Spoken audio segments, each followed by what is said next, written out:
কেমন আছো সকলে? আশা করি সকলে অনেক অনেক ভালো আছো। তোমাদের ভালোবাসায় আমিও ভালো আছি, তাই তো এগিয়ে যাচ্ছি তোমাদের সঙ্গে প্রতিদিন। দেখো আমার নাতনি চেঁচাচ্ছে, হ্যাঁ দুষ্টুমি করছে।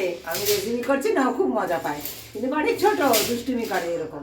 তোমরা আমাকে ভালোবাসা দিচ্ছে বলেই তো আমি তোমাদের সঙ্গে প্রতিদিন আছি, তোমাদের ভালোবাসার সঙ্গে সঙ্গে। আর কত সুন্দর তোমরা কমেন্ট করো, লাইক দাও, তাই আমার খুব ভালো লাগে তোমাদের কমেন্টগুলো। এইভাবে তোমরা আমাকে লাইক দিও, একটা করে একটা কমেন্ট দিও।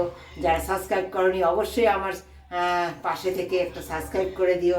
পুরো ভিডিওটির সঙ্গে থেকে যারা প্রতিদিন আছো তাদের অনেক অনেক ধন্যবাদ। আর আজকেও ভিডিওটির সঙ্গে প্রথম থেকে শেষ পর্যন্ত থেকো, একদম স্কিপ করে কেউ দেখো না। সকলকে অনুরোধ রইল, একদম নতুন একটা রেসিপি, একদম নতুন। হ্যাঁ, এই যে সবজি নিয়েছি, সবজি দিয়ে কি রান্না করব, একদম এটা নিউ, একদম কেউ কখনো খাওনি আশা করি। যদি কেউ খেয়ে থাকো অবশ্যই বলো, আর যদি না খেয়ে থাকো সেটাও বলো। দেখো এই সবজি নিয়েছি: ডাঁটা, মিষ্টি আলু, কাঁচকলা, পটল, আলু, পেঁপে, বেগুন। এইগুলো আমি সুন্দর করে ভেজে নেবো, হালকা করে, খুব বেশি ভাজবো না, লাল লাল না, হালকা করে ভেজে নেবো। দেখো বন্ধুরা, এই ভেজে নিচ্ছি বেগুন। বেগুন ডাল দেবো না। দেখো বন্ধুরা, এই একটু লবণ ছিটিয়ে নেবো, দেখো সবজিতে একটু লবণ দিয়ে নেবো, সমস্ত সবজিতে একটু লবণ দিয়ে নেবো, তাহলে খুব তাড়াতাড়ি ভাজাটা হয়ে যাবে। হ্যাঁ, এই এবার এগুলো হালকা করে আমি ভেজে নেব। তো বন্ধুরা, এদিকে সবজি ভাজা হচ্ছে, আর এদিকে আমি একটু পোস্ত, দুটো কাজু আর একটু চালমগজ বেটে নিচ্ছি।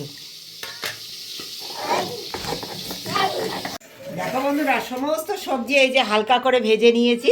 হ্যাঁ, এইবার দেখো এই যে সামান্য তেল দিয়েছি, হ্যাঁ, কড়াইতে। আর এই তেলের মধ্যে দিয়ে দেবো একটা তেজপাতা, একটা শুকনো লঙ্কা আর রাঁধুনি। সোনা সরো, হ্যাঁ, লঙ্কাটা যেন বেশি পুড়ে না যায়।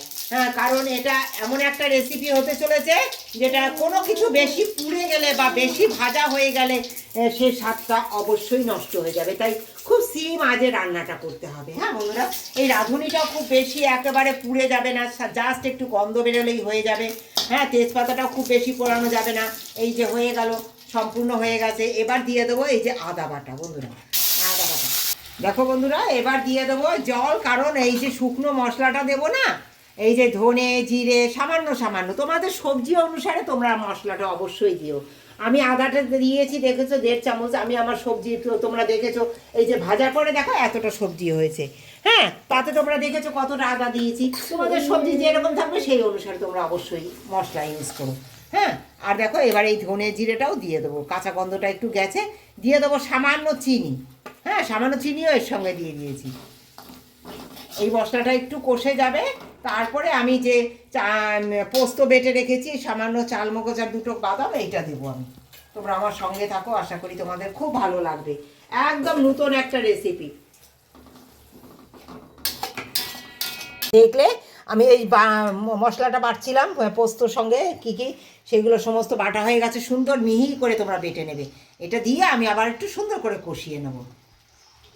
সুন্দর আমার সব কষানো হয়ে গেছে। এবার দিয়ে দেবো সেই ভেজে রাখা সবজিগুলো। এইগুলো দিয়ে একটু নেড়ে চেড়েই দিয়ে দেবো আমি গরম জল। অবশ্যই গরম জল ইউজ করতে হবে বন্ধুরা, তোমরা আমার সঙ্গে থাকো। গরম জল আছে তো? দেখো বন্ধুরা, এরকম সুন্দর একটু নাড়িয়ে চাড়িয়ে নেবে তোমরা, যেন ভেঙে না যায়। একটু জাস্ট একটু হালকা করে একটু নাড়িয়ে নেবে। এবার আমি এই যে দুধ গুলিয়ে রেখেছি, দেখো বন্ধুরা, এখানে প্রায় 250-র উপরে দুধ আছে। তোমাদের সবজি অনুসারে তোমরা দুধটা ইউজ করো। যেহেতু এটা আমি দুধ সবজি করছি, তাই আমার দুধের পরিমাণটা বেশি। তোমরা অবশ্যই তোমাদের সবজি অনুসারে তোমরা দুধটা ইউজ করো। এই দুধ দিয়ে দিলাম, সুন্দর দুধ দিয়ে আমি জাল দিয়ে নেব। তারপরে কি দেই তোমরা আমার সঙ্গে থাকো, যেটা আরও সুস্বাদু করে তুলবে এই রেসিপিকে। একদম সমস্ত সবজি কত সুন্দর গলে গেছে। হ্যাঁ, এই দুধেই দেখো আমি দুধ দিয়েছি তাতে। আর দেখো নামাবার আগে দিয়ে দেবো, তোমরা তো দেখলে চিনি টিনি সব আগে দিয়ে দিয়েছি। একদম সম্পূর্ণ নিরামিষভাবে এই দুধ সবজি করেছি। দিয়ে দেবো 1 চামচ গাওয়া ঘি। হ্যাঁ, তৈরি হয়ে গেল আমার সুন্দর দুধ সবজি। কেমন লাগলো আমার এই দুধ সবজির রেসিপি তোমরা অবশ্যই একটা কমেন্ট করে জানিও। যদি ভালো লাগে নিজেরা এই গরমে একবার ট্রাই করো, আর ভালোবাসা দিয়ে আমার পাশে থেকো। আর যারা এখনও পর্যন্ত সাবস্ক্রাইব করনি অবশ্যই একটা সাবস্ক্রাইব করে দিও। অবশ্যই তোমাদের সঙ্গে আমার অনেক ভালো সম্পর্ক তৈরি হয়েছে ইউটিউবের মাধ্যমে। তোমরা এইভাবে আমার পাশে থাকবে আমি জানি, অনেক ভালোবাসা তোমরা দিচ্ছ, এইভাবে ভালোবাসা দিয়ে অবশ্যই পাশে থেকো।